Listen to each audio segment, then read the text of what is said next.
Olá a todos, amigos e irmãos da Liga Espírita do Estado de São Paulo, que a paz do Mestre Jesus possa estar com todos nós. Sempre é uma alegria, uma gratidão muito grande poder estar aqui com todos vocês, aprendendo um pouco mais sobre as leis de Deus, ensinamentos do nosso Mestre Jesus. E dando continuidade, né, às leituras e comentários que estamos fazendo sobre as lições do livro Fonte Viva. Essa vai ser a última lição deste ano, de 2024, né? Desde já a gente agradece a todos, né, que acompanham os vídeos, que acompanham a nossa casa, a gratidão, né, por estarmos juntos e aprendendo juntos, né, e nada mais oportuno, né, do que a gente terminar esse nosso ano, né, com essa última lição do ano, justamente com a última lição do livro, coincidentemente também, chamada a número 180, chamada Natal, baseada numa passagem que está em Lucas, capítulo 2, versículo 14, dita pelos anjos que acompanhavam o nascimento de Jesus aqui na Terra, quando eles glorificaram, sabendo, né, da importância, né, dessa vinda de Jesus para nós aqui na Terra, né, da missão de Jesus e do que viria, né, da importância dessa vinda de Jesus para nós, os anjos chegaram e falaram assim: glória a Deus nas alturas, paz na terra e boa vontade para com os homens. Então, como a gente sempre faz, a gente vai fazer a leitura completa da lição, depois a gente faz alguns comentários sobre alguns trechos nela. A lição ela começa assim: as legiões angélicas, junto à manjedoura, anunciando o grande renovador, não apresentaram qualquer palavra de violência. Glória a Deus no universo divino, paz na terra, boa vontade para com os homens. O Pai Supremo, legando a nova era de segurança e tranquilidade ao mundo, não declarava um embaixador celeste investido de poderes para ferir ou destruir, nem castigo ao rico avarento, nem punição ao pobre desesperado, nem desprezo aos fracos, nem condenação aos pecadores, nem hostilidade para com o fariseu orgulhoso, nem anátema contra o gentio inconsciente. Derramava seu tesouro divino pelas mãos de Jesus para o serviço de boa vontade. A justiça do olho por olho e dente por dente encontrara, enfim, o amor disposto à sublime renúncia até a cruz. Homens e animais assombrados ante a luz nascente na estrebaria assinalaram um júbilo inexprimível. Daquele inovidável momento diante a terra se renovaria. O algoz seria digno de piedade, o inimigo converter-se-ia em irmão transviado, o criminoso passaria a condição de doente. Em Roma, o povo gradativamente extinguiria a matança nos circos. Em Sidom, os escravos deixariam de ter os olhos vazados pela crueldade dos senhores. Em Jerusalém, os enfermos não mais seriam relegados ao abandono nos vales de imundície. Jesus trazia consigo a mensagem da verdadeira fraternidade e, revelando-a, transitou vitorioso do berço de palha ao madeiro sanguinolento. Irmão, que ouves no Natal os ecos suaves do cântico milagroso dos anjos, recorda que o Mestre veio até nós para que nos amemos uns aos outros.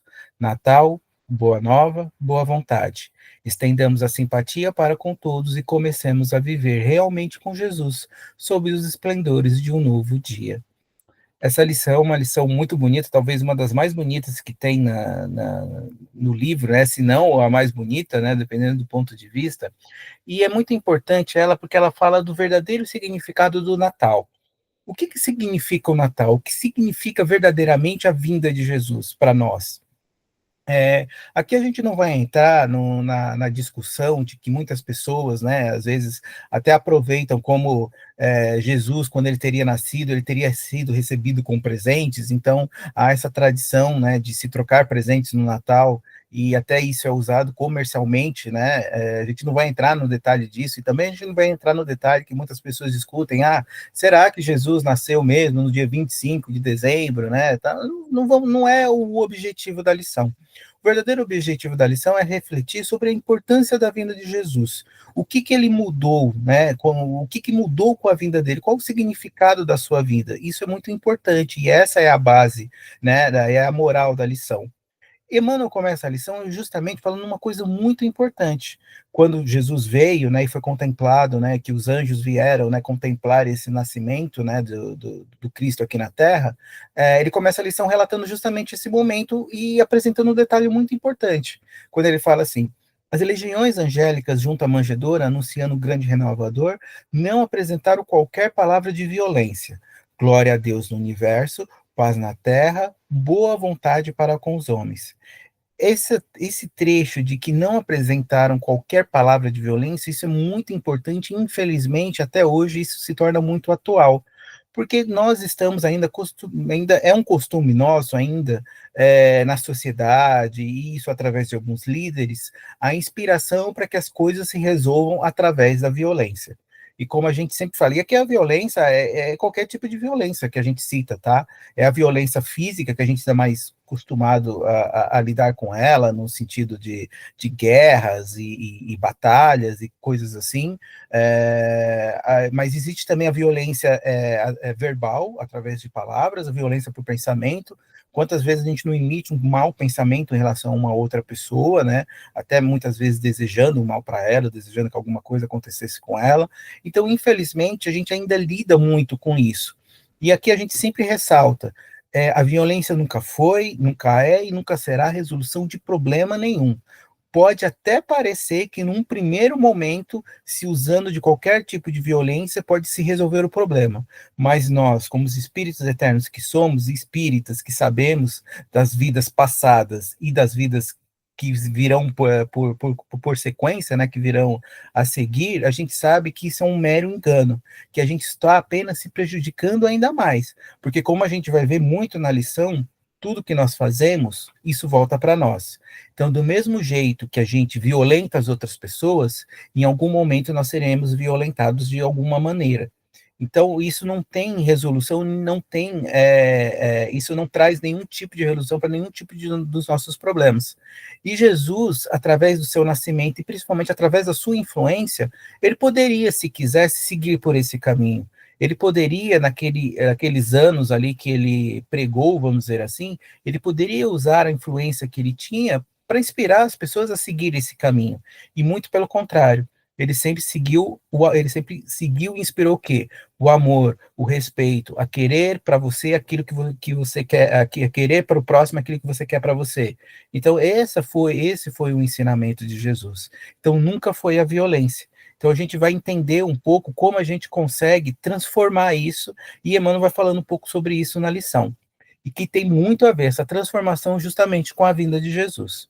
Aí a lição continua com Emmanuel falando assim: o Pai Supremo, legando a nova era de segurança e tranquilidade ao mundo, não declarava o embaixador celeste investido de poderes para ferir ou destruir, nem castigo ao rico avarento, nem punição ao pobre desesperado, nem desprezo aos fracos, nem condenação aos pecadores, nem hostilidade para com o fariseu orgulhoso, nem anátema contra o gentil inconsciente. Esse anátema significa punição, castigo, né?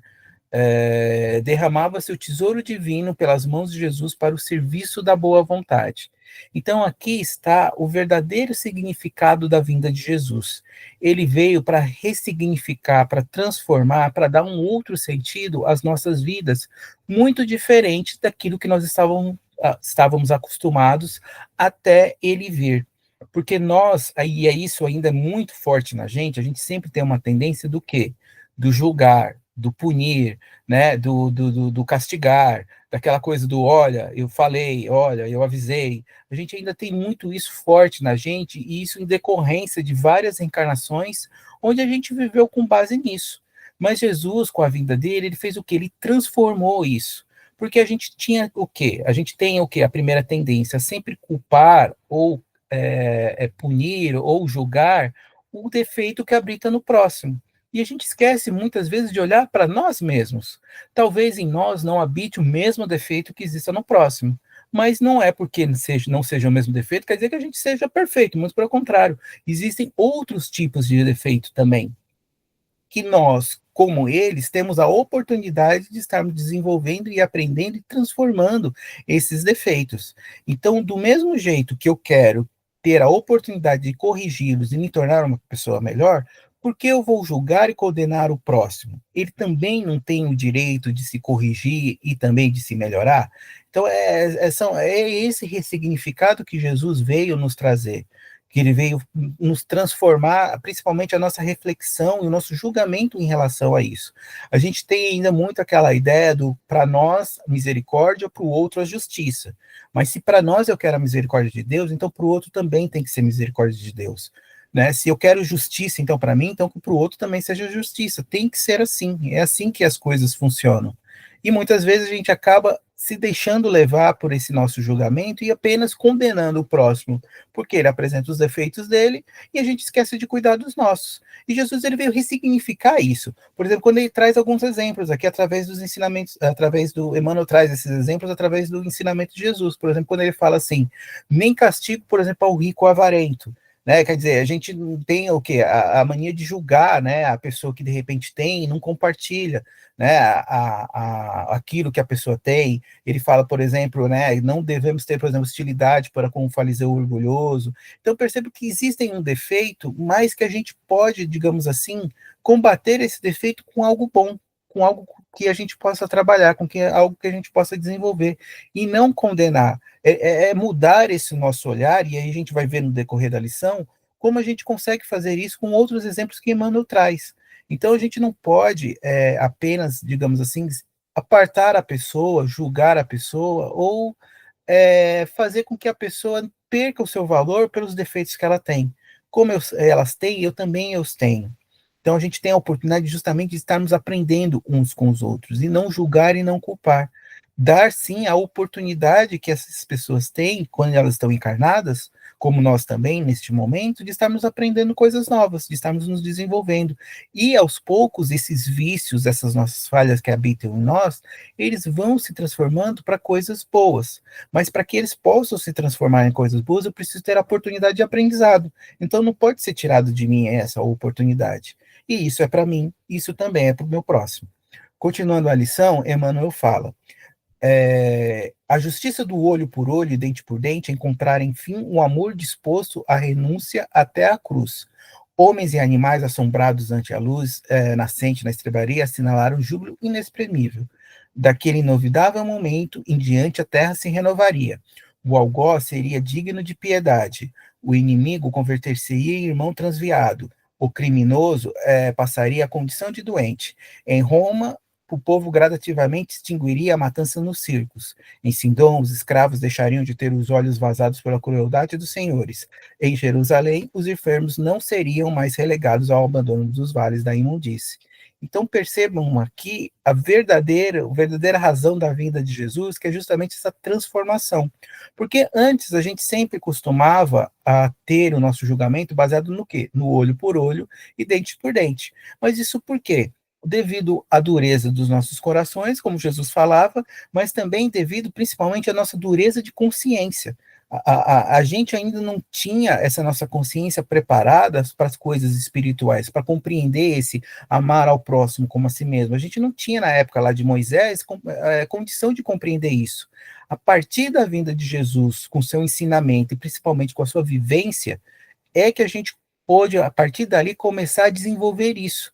E a partir desse desenvolvimento, além da gente deixar um pouco de lado esse olho por olho, dente por dente, que a gente comentou aqui, que é uma coisa ainda forte, que habita ainda na gente, que na maioria das vezes é o nosso primeiro instinto, a partir da vinda de Jesus, a gente começou aos poucos a deixar isso para trás e aprender realmente a significar o que é o amor, a realmente aprender a desenvolver esse amor ao próximo como a si mesmo, que deve ser a base de todas as nossas relações, desde aquelas pessoas a quem a gente ama, com quem a gente tem afinidade e sintonia, e principalmente com aquelas pessoas com quem a gente tem uma certa dificuldade, porque aí é onde Emmanuel traz os exemplos dele, né? Quando a gente ressignifica, quando a gente muda, aquele defeito, ele que a pessoa apresenta, ele não vai ser tão grande, ele não vai nos incomodar tanto assim. E Emmanuel traz alguns exemplos, quando ele fala que, por exemplo, o algoz seria digno de piedade, o inimigo converter-se-ia em irmão transviado, o criminoso passaria a condição doente. Então percebam, o criminoso, que é aquela pessoa má, que é aquela pessoa que a gente acha que vai ser mal para sempre, nada mais é do que uma pessoa doente. Aquela pessoa com quem se utiliza da violência ainda para corrigir, ou como tem base do seu trabalho, suas atividades, a violência, ele começa a ser digno de piedade, é uma pessoa que precisa, na verdade, de ajuda, como o irmão também, né, como ele fala, o inimigo, né, na verdade, que ele é apenas o quê? Ele está se desviando do bom caminho. Então, percebo que com essa nossa mudança, com esse amar ao próximo como a si mesmo, com esse ensinamento que Jesus vivenciou, nos trouxe, a gente consegue mudar essa nossa visão em relação às outras pessoas, e esses defeitos que as pessoas apresentam, eles começam a ser mais leves, eles começam a não nos incomodar tanto assim, porque a gente enxerga na pessoa um espírito também em desenvolvimento como eu. E aí a gente vê o exemplo, né, no outro parágrafo, dessa transformação a partir dos anos. Né, quando Emmanuel fala aqui, né, por exemplo, em Roma, o povo gradativamente extinguiria a matança nos circos. Em Sidom, os escravos deixariam de ter os olhos vazados pela crueldade dos homens. Em Jerusalém, os enfermos não seriam mais relegados ao abandono da imundície. Então percebam que com essa nossa mudança de paradigma, com essa nossa ressignificação, com essa nossa outra visão em relação ao mundo, em relação às outras pessoas, essas coisas que eram antigamente normais e que as pessoas até sentiam prazer, elas começam a ser transformadas de pouco a pouco. E hoje é uma coisa, assim, para nós absurda. É lógico, não vamos, né, mentir e enganar que ainda existem pessoas que, se houvesse uma arena que se colocasse pessoas lá para serem devoradas pelos leões, haveria ainda pessoas querendo assistir isso. Não vamos, né, fechar os olhos, ainda existe isso, mas muito menos do que era no passado, porque aos poucos nós estamos transformando essa nossa visão em relação ao mundo, em relação ao próximo. Então já não há mais aquela escravidão, aqueles castigos que haviam antes. Não que ainda não existam, existam lugares no mundo que ainda são guiados por isso, né? Ainda há países, por exemplo, que existem a pena de morte e tantas outras coisas, mas isso aos poucos está sendo transformado justamente com essa nossa ressignificação. Quando a gente começa a mudar essa nossa visão, né, do querer para o próximo, aquilo que eu quero para mim, né? Então, por exemplo, se eu de repente eu tenho um filho que existe, que ele tem, digamos assim, apresenta um defeito, está na criminalidade, por exemplo, e ele é, por exemplo, condenado à morte, por exemplo, será que eu queria isso para o meu filho ou eu queria uma oportunidade para ele, uma nova oportunidade dele se corrigir? Então, se eu desejo isso para o meu filho, eu tenho que desejar isso para o filho do próximo também. Não posso ser a favor da pena de morte para os outros, mas quando é para mim ou para os meus entes queridos, ser diferente. Então, é essa visão. Então, a gente começa a compreender isso um pouco melhor, como a gente leu até nas lições anteriores sobre os apóstolos de Jesus, né? Como eles, com a vinda de Jesus, eles ressignificaram tudo isso. Paulo ressignificou a fé dele, né, de acordo quando ele tinha fé nas leis ali e perseguia os cristãos, a partir do encontro dele com Jesus, ele mudou isso, ele transformou a fé dele, ressignificou isso. Maria de Magdala ressignificou o amor dela, que ela tinha, né, que ela exercia ali antes de uma outra forma, terminando com cuidando dos leprosos no Vale dos Leprosos. Então, olhe como eles conseguiram essa transformação. E nós, talvez a gente não consiga de uma forma tão grande e tão rápida como eles conseguiram. Mas a gente, de acordo com a nossa evolução, de acordo com a nossa pequenez, de acordo com o nosso momento, com o nosso quadradinho que nós vivemos, a gente consegue. Aos poucos a gente consegue fazer essa mudança, né? E terminando, indo para o final da lição, Emmanuel fala assim: Jesus trazia consigo a mensagem da verdadeira fraternidade e, revelando-a, transitou vitorioso do berço de palha ao madeiro sanguinolento. Irmão, que ouves no Natal os ecos suaves do cântico milagroso dos irmãos, recorda que o Mestre veio até nós para que nos amemos uns aos outros. Natal, boa nova, boa vontade.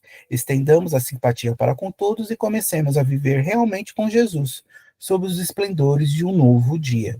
E nós aqui estamos falando sobre, né, aproveitando esse momento do Natal, e a gente percebe, né, o quanto as energias, elas são diferentes, né, o quanto existe entre as pessoas aquele desejo de confraternização, aquele desejo de se encontrar, de se ver, de conversar, quando as pessoas procuram estar mais próximas.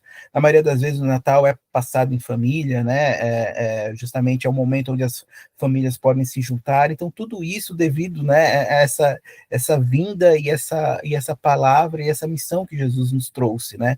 Mas é muito importante também a gente não apenas contemplar tudo isso e aproveitar esse momento para praticar esses ensinamentos de Jesus. Jesus falou: ame ao próximo como a si mesmo. E o nosso próximo quem é? Para Jesus explicar quem era o nosso próximo, ele contou aquela parábola do samaritano.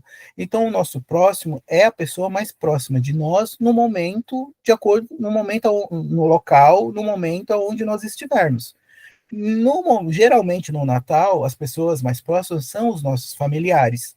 Então, que a gente aproveite para a gente poder transmitir também essa compreensão, essa tolerância para o nosso próximo também, para o nosso próximo familiar, por mais às vezes difícil que ele possa ser, né? Porque como todos nós, e nós estamos falando sobre a lição, todos nós apresentamos defeitos. E às vezes esse parente difícil, seja ele quem for, um cunhado, um irmão, sogro, sogra, que seja tio, que seja lá quem for, a gente tem a oportunidade, a gente está trabalhando isso, essa compreensão, essa tolerância, porque como Jesus mesmo ensinou, aonde eu for, se eu quiser ser respeitado, então eu tenho que começar a respeitar as pessoas. Se eu quiser ser tolerado, que eu também comece a ser tolerante com as pessoas. Se eu quero ser compreendido, trabalhar a compreensão em relação às outras pessoas. Eu vou receber conforme eu estiver agindo, conforme eu estiver trabalhando. Então a gente pode aproveitar este momento de Natal, que as energias estão, digamos assim, propícias, mais leves para isso, também para se reconciliar com aquela pessoa mais difícil quando possível. Às vezes a gente sabe que dependendo da situação é uma coisa mais complicada e às vezes não é possível aquela conciliação. Mas se for, sigamos os exemplos que Jesus nos trouxe, que ele falou, né? Aproveite que o próximo está do seu lado e reconcilie com ele o mais rápido possível. Então que a gente possa, ao invés de aumentar a nossa dívida, aumentar problemas e ter que, numa próxima encarnação, ter que se acertar com aquela pessoa, que a gente aproveite o momento e se acerte, ou pelo menos alivie a tensão que há entre você e aquele espírito, entre nós e aquele espírito mais difícil com que a gente tem uma certa dificuldade. A gente tem sempre ajuda, a gente tem sempre um amparo, a espiritualidade está sempre do nosso lado, basta o nosso querer. E Jesus ele veio justamente para ensinar isso, para ressignificar principalmente esse nosso julgamento sobre as coisas, para que a gente aprenda a olhar não com os olhos do mal, mas com os olhos do bem, com os olhos da compreensão, da paciência e da tolerância, justamente com os olhos que ele enxergou os apóstolos que o seguiram, com os mesmos olhos que Deus nos enxerga, apesar das nossas falhas, apesar dos nossos defeitos, do que muito temos a aprender, ele nunca deixa de nos abraçar, de nos apoiar, de nos sustentar, principalmente nos momentos mais difíceis, e sabendo dar o nosso valor, mesmo nós com tantos defeitos que ainda apresentamos. Então, que a gente, lógico, não temos a evolução de Jesus para que a gente faça como ele, mas que, de acordo com o nosso momento, de acordo com a compreensão, o nosso entendimento, a gente possa praticar um pouquinho dessa compreensão em relação ao próximo, ao invés de a gente estar trabalhando a violência, a incompreensão e a intolerância. Então era isso que a gente queria conversar com vocês. Espero que tenham gostado. É uma lição muito bonita, é uma lição que vale muito para nós, principalmente nesse momento de confraternização e de união e de encontro com as pessoas, seja do trabalho, seja dos nossos familiares, para a gente aproveitar e estar trabalhando isso em relação às outras pessoas. Aproveito, né, antes de desejar uma boa semana, como a gente sempre faz, aproveito para desejar a todos, né, não só agradecer, né, a companhia de todos vocês por todo esse ano, agradecer em nome do Silvio, nosso presidente, e de todos os trabalhadores da nossa casa, o Marcos, a Andréia, né, que fizeram um curso do Evangelho, a todos que participam das reuniões, todos os trabalhadores, tanto de sábado, quanto de terça da Claribel, como de quinta, né, da Sandra.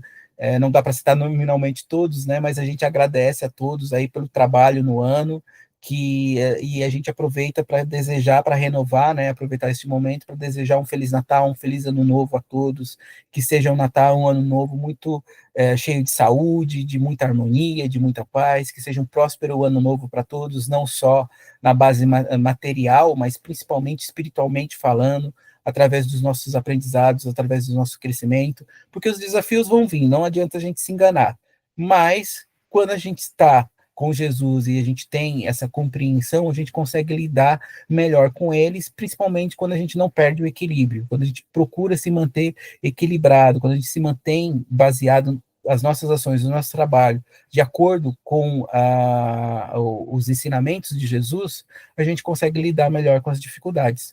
Então, a gente deseja a todos um Feliz Natal, um Feliz Ano Novo, e que, se assim Deus permitir, nos encontraremos mais uma vez ano que vem. Se eu não me engano, no dia 6, a gente já vai estar com a primeira lição do ano. Então, a gente espera que estejamos todos juntos até lá. Então, um Feliz Natal, um Feliz Ano Novo, uma excelente semana a todos, cheio de saúde, e que a gente possa se encontrar lá mais uma vez ano que vem, para uma próxima lição, para uma próxima temporada aí de estudos aqui, junto com o Evangelho dos Estudos do livro Fonte Viva. Espero que tenham gostado, desejo a todos uma excelente semana, fiquem todos com Deus, que Deus abençoe e esteja com todos. Até lá, então.